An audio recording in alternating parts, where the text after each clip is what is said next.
Hey everyone, thank you so much for clicking on this video. I know you have a million choices when it comes to content, so the fact that you're here, listening to my story, means more than I can say.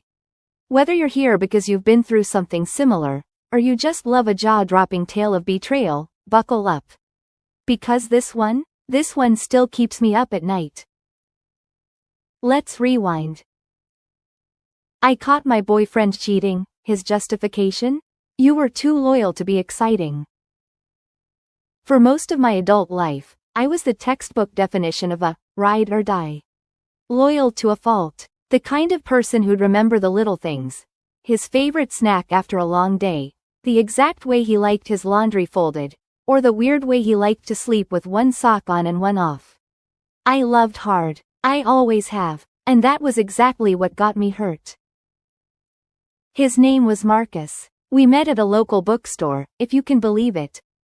How poetic. I was thumbing through a used copy of The Alchemist, and he said something corny like, "Trying to find your treasure?" I rolled my eyes, but I laughed too. He was charming. Not the greasy, try too hard kind. Effortlessly charming, the kind that sneaks into your mind when you're driving home, wondering if maybe, just maybe, this one's different. Our relationship started strong. Morning texts, random flowers. He even surprised me with a framed photo of us after just a month, captioned, "To the girl who made me believe in loyalty." I should have known then. Anyone who talks about loyalty that much is usually the one who tests it the most. Fast forward a year, and I was convinced I'd found the one. We'd started talking about moving in together, picking out furniture, planning future vacations. We were that couple. The ones who always looked perfect on Instagram. But behind those perfect photos, there were cracks forming, and I was too loyal to look closely at them. I started noticing subtle things. Late replies, sudden meetings he forgot to mention, weird receipts in his car for places I'd never been. But every time I brought something up, Marcus would flash that same disarming smile and say, "Babe, you're overthinking. You know I'd never hurt you." And I believed him. Because when you're loyal to someone, your brain doesn't start with, "He's cheating." It starts with, "Maybe I'm insecure," or, "Maybe I'm being clingy." I started second-guessing myself, apologizing for asking questions, making excuses for his weird behavior. Until one night, I found the proof I couldn't ignore. After I found that text message, my world tilted off its axis. My breath caught in my throat.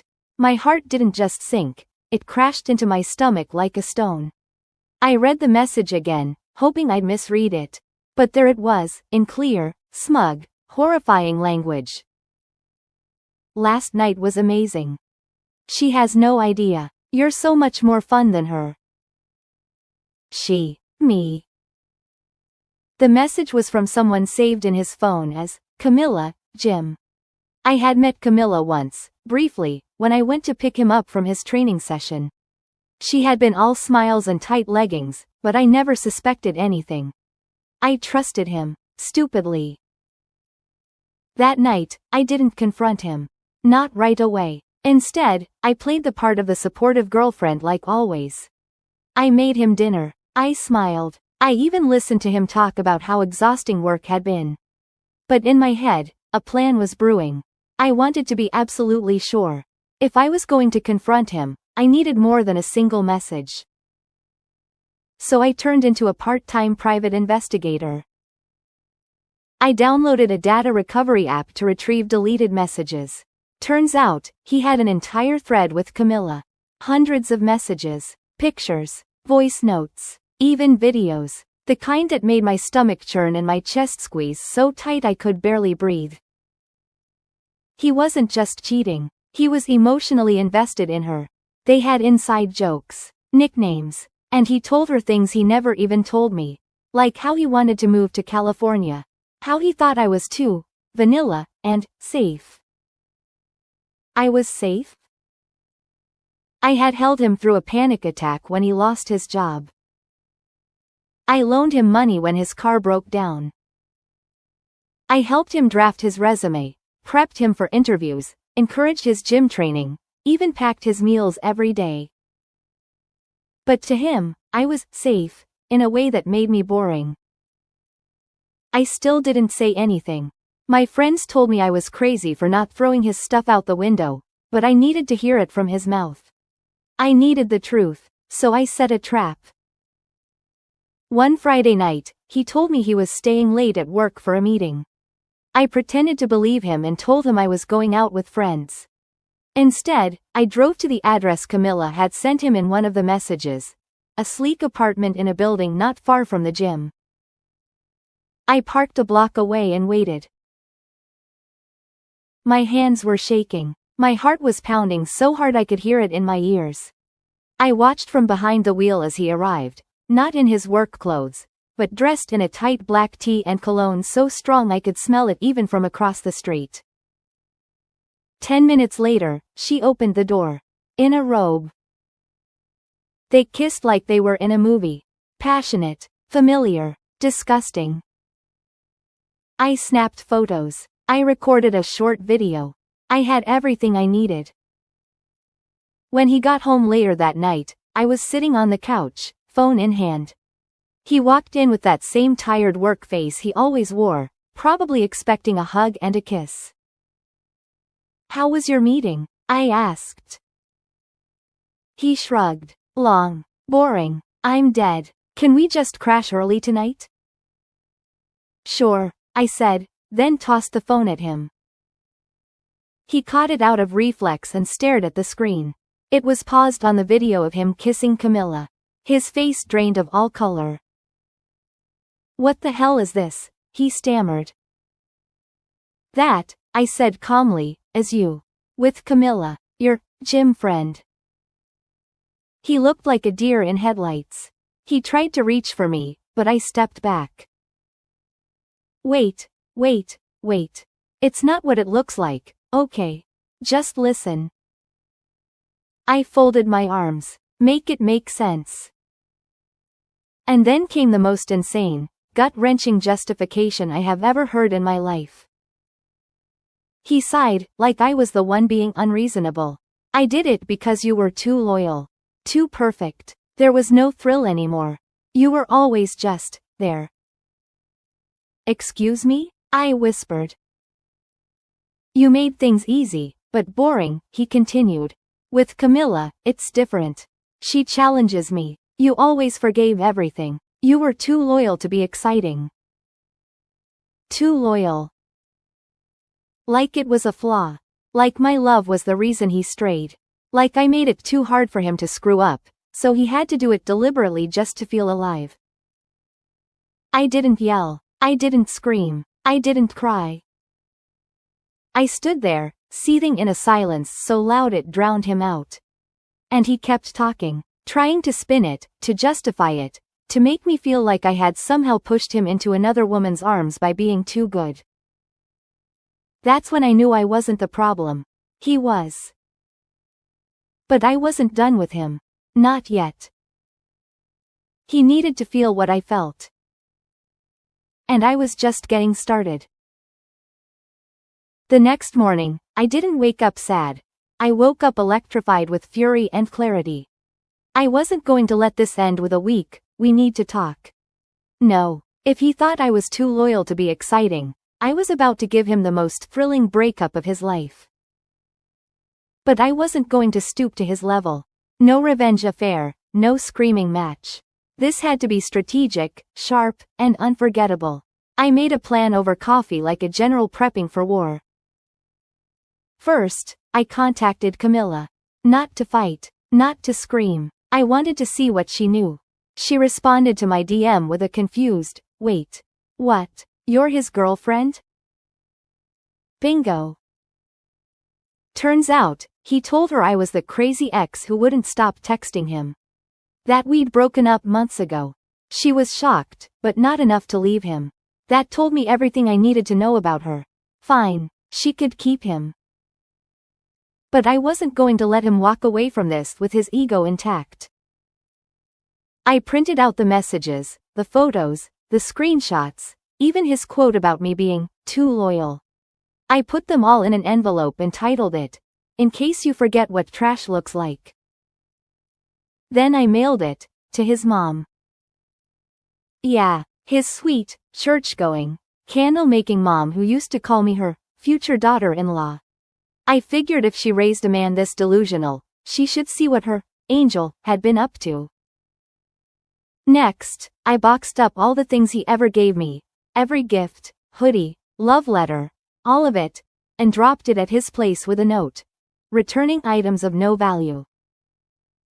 I posted a picture on Instagram, not of me crying, but smiling in a gorgeous dress at a rooftop bar with the caption, "Turns out loyalty is exciting when you give it to someone who deserves it."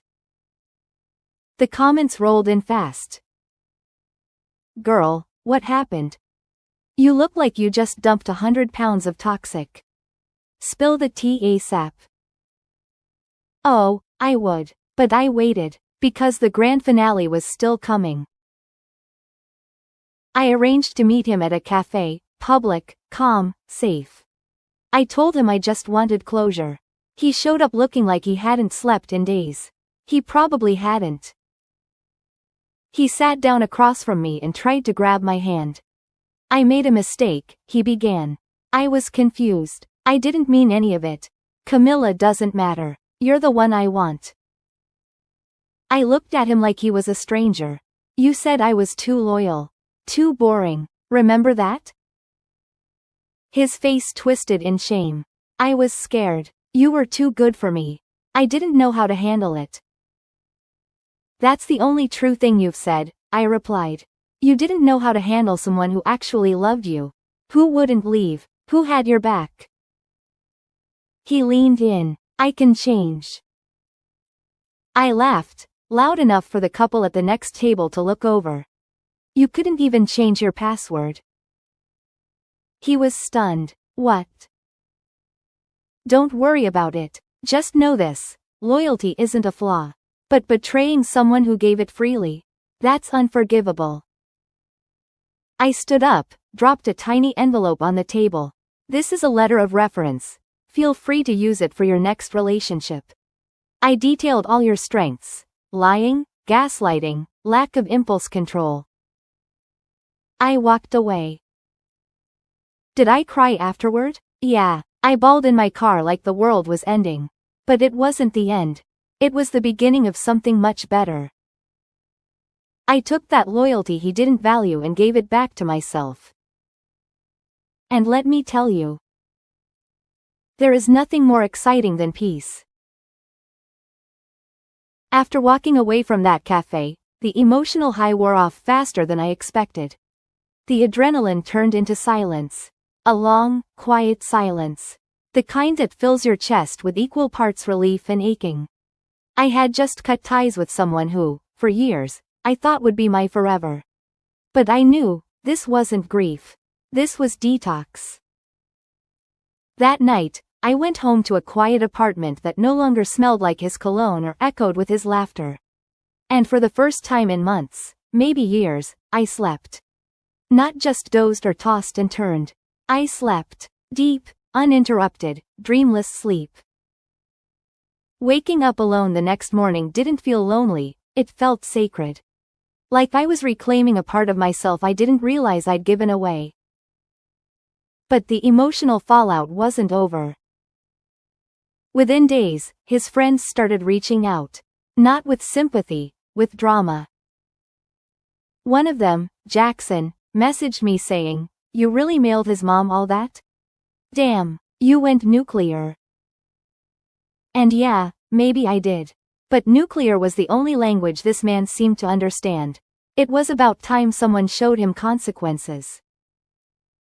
Then came the texts from the man himself. A dozen, then 24, then calls, voicemails. I messed up. Camilla was just a fling. She's already out of the picture. Please talk to me. I didn't respond, not because I didn't want to, a part of me did. But I knew that opening that door again was just an invitation for more chaos. And hadn't I had enough of that? Instead, I poured my energy into rebuilding the pieces of my life he tried to smother. I signed up for therapy.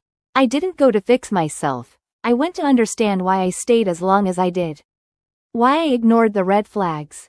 Why I let loyalty become a prison cell. My therapist, bless her soul, said something I'll never forget. Loyalty without boundaries isn't love, it's self-destruction. That hit me hard, but it also set me free. I started journaling again. At first, it was just word vomit. Scribbles, fragments. Then it became full entries, stories, and eventually, a blog. Anonymous, at first. But then I thought, no. Why should I be ashamed? He should be. So I put my name on it. The post that got the most attention? Too loyal to be exciting. A love story gone wrong. It blew up. Messages poured in from women, and men, who had lived almost the exact same story. Who were made to feel like their kindness was boring, their stability was a flaw, their love was something to run from. One message read, I thought I was crazy. I thought it was me. Thank you for this. Another. I confronted my partner after reading this. Turns out, I wasn't paranoid. I was right. That validated something deep inside me. This wasn't just about my story anymore, it was about our story. The universal pain of being good to someone who didn't deserve you. I started doing things that made me feel alive again. Pole dancing classes, yes, really. Traveling solo for the first time. Spending weekends with girlfriends I had slowly drifted from during my relationship. It was like I had been underwater and finally remembered how to breathe. But healing isn't linear. There were nights when I heard a song, saw a photo, even smelled a stranger's cologne, and it all came rushing back. The good times. The way he used to hold me when I cried. The way we used to plan trips and laugh until our stomachs hurt. That's the part no one talks about. Cheaters don't always make it easy to hate them. Sometimes, the love is still there, tangled up with the betrayal like a wire you can't fully unwind. But every time that sadness tried to crawl back, I reminded myself of his words. You were too loyal to be exciting. That line became my shield. My mantra. The proof that it was never about me being too much, it was about him being not enough. Eventually, the messages from him stopped. Or maybe he gave up. Or maybe he found someone else to dazzle and destroy. Either way, I no longer cared. The real breakthrough came months later, when I found myself not thinking about him for an entire day. Then 2. Then a week. I had reclaimed my peace. One afternoon, I was having lunch with a friend when she looked at me and said, "You seem different. Lighter. Like, glowing." I laughed and told her, "I think I'm just in a relationship now." "With who?" she asked. "With me," I replied. She smiled and raised her glass. "Cheers to that." Months passed. The hurt began to dull, then recede. But the growth? That was exponential. After the betrayal, I made a promise to myself. Never again would I shrink to fit someone's warped view of what exciting should be. I wasn't going to tone down my loyalty, soften my ambition, or quiet my heart to make someone feel bigger in my presence. If I was too much, they were simply not enough. The blog grew into something I never imagined. What started as late-night vents turned into a full-fledged community. I started getting messages from people all over the world, some who had just discovered their partners were cheating, others who had spent years believing they weren't worthy because someone convinced them that love had to hurt to be real. One woman wrote, "I stayed for 12 years. He said my devotion made him feel suffocated. But reading your story helped me understand, he wasn't drowning in my love. He was terrified of someone who actually saw him." Another. "Your breakup story saved me from marrying the wrong person. I thought I needed to change to keep him excited. Thank you for reminding me that loyalty isn't a weakness." Reading these stories broke me open in a way that stitched me back together. Every comment, every message, was like a piece of a mirror I'd been trying to rebuild, not to see my old self again, but to recognize the new version I'd become. I started doing speaking gigs, just small ones at first. College campuses, women's retreats, local podcasts. I'd share my story, but not for sympathy. I wasn't the victim. I was the evidence that you could walk through hell and come out without ashes on your skin. And then something wild happened. I got a message request on Instagram. It was from Camilla. Yeah, her. My heart raced. I didn't know what to expect. An apology? An attack? A weird attempt at connection? Instead, I got this. I don't know if you'll ever read this. But I just want to say, I'm sorry, you didn't deserve any of it. I stayed with him for 6 more months. He cheated again, and then he blamed me. Said I wasn't challenging enough. I thought I was the exception. Turns out, I was just next. She didn't ask for forgiveness. She didn't need to. Her message wasn't about redemption, it was about confirmation. I had spent so long thinking I had failed at something. That if I had been just a little more unpredictable, maybe he would have stayed. But hearing it from her sealed the truth. It was never about me. It was always about him. I didn't respond to her message, but I did screenshot it and save it. Not to gloat, just as a reminder. A reminder that my peace didn't come from revenge. It came from reclaiming my narrative. One night, I was speaking at a storytelling event in the city. It was a dim-lit room full of strangers sitting cross-legged on blankets and sipping wine from plastic cups.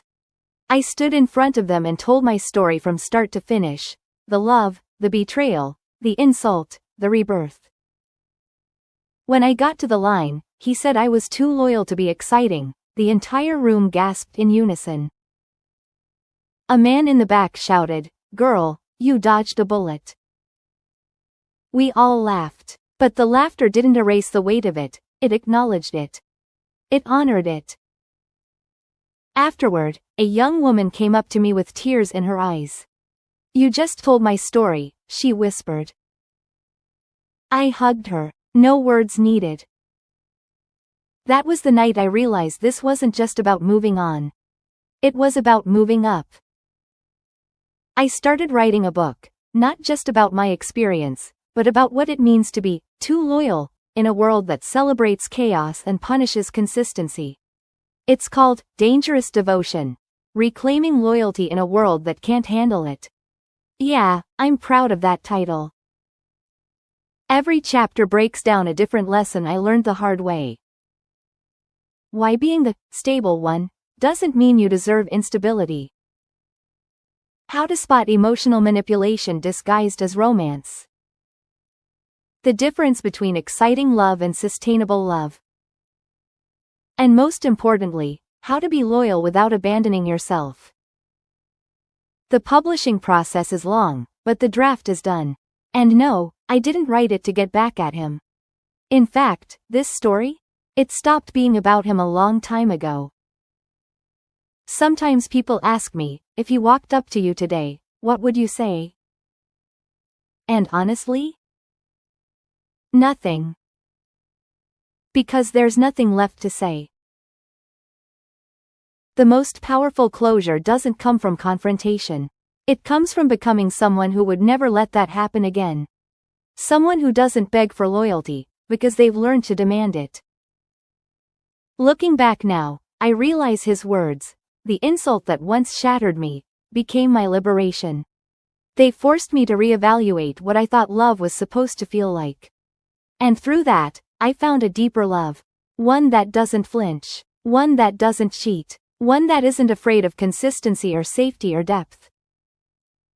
The love I found was my own. Thank you again for sticking through this journey with me. If you've made it this far, maybe you're feeling what I felt when I walked away from that relationship. Not just heartbreak, but the thunderous silence of self-realization. That feeling when everything collapses, but you realize you're still standing. That's where real power begins. Let me tell you something I wish someone had told me sooner. Loyalty is not a liability. Being steady, committed, and emotionally available isn't boring, it's rare. It's sacred. It's what the right people pray for. But in the hands of the wrong person, it becomes a target. See, some people aren't used to love that doesn't come with conditions. They crave drama because that's what makes them feel alive. Chaos gives them a sense of control. So when you show up, kind, loyal, grounded, it's like putting a masterpiece in front of someone who only knows how to scribble. They won't know how to appreciate it. So they'll try to destroy it and call you too much, or not enough, depending on the hour. They'll say things like, "You're too predictable. You're too safe. You're just not exciting anymore." Translation? They're bored because they can't manipulate you. They're frustrated because your loyalty doesn't reward their games. They're angry because you mirror their emotional immaturity with your consistency. But that's not your fault. In fact, that's your power. After that relationship ended, I remember sitting on the floor of my apartment, surrounded by torn-up photos, broken picture frames, and old letters I couldn't bring myself to throw away. I felt like my identity had cracked in half. I kept asking, why wasn't I enough? But over time, I stopped asking that question. Because I realized, it wasn't about me being enough. It was about him never being ready to receive the kind of love I gave. And once I stopped blaming myself, I started rebuilding myself. Brick by brick. Loyalty became my foundation, not my flaw. I gave it to my friends, my family, my passion projects, and eventually, back to myself. It's wild how life reroutes you when you stop chasing people who don't see your value. You start attracting people who match your energy. Not long after the breakup, I met a new friend through one of my blog readers. Let's call her Maya. She had been through something eerily similar, cheated on, manipulated, gaslit. But instead of collapsing under it, she turned her pain into power. She started a nonprofit for young women dealing with emotional abuse and trauma. When we met, we clicked instantly. Two survivors with the same fire in our chest. Through Maya, I realized something critical. The world doesn't need us to be less loyal. It needs us to be louder about what loyalty really is. Loyalty isn't staying through mistreatment. It isn't keeping secrets that hurt you. It isn't sacrificing your peace to prove you're ride or die. Loyalty is standing firm in your values even when everything around you is shifting. It's walking away when staying means losing yourself. It's telling the truth, even when your voice shakes. So, to the ones watching this who've been told they're too loyal, too loving, too stable, let me reframe that for you. You are solid, you are reliable, you are safe. And none of those things are boring. They are breathtakingly rare.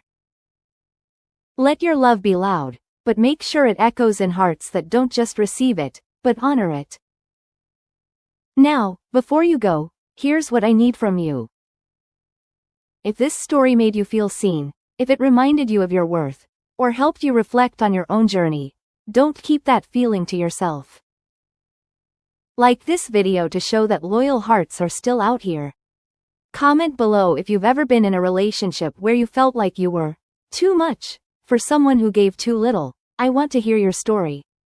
And subscribe to the channel if you want more raw, unfiltered, emotionally charged stories like this one. Stories that don't just entertain, but empower. Every week, we break down true stories of heartbreak, healing, betrayal, and unbelievable redemption. This channel isn't just for listeners. It's for survivors. Also, if this story made you think of a friend who needs to hear it, send it to them. You never know who's waiting for that one sentence to help them walk away, let go, or stand up again. We're building a tribe here, one truth at a time. And remember, the right people won't just tolerate your loyalty, they'll treasure it. They won't run from your consistency, they'll build with it. And they'll never, ever say you're too loyal to be exciting. Because real love, it's the most exciting thing there is. Until next time, stay strong, stay loyal, and stay dangerous in your devotion. I'll see you in the next story.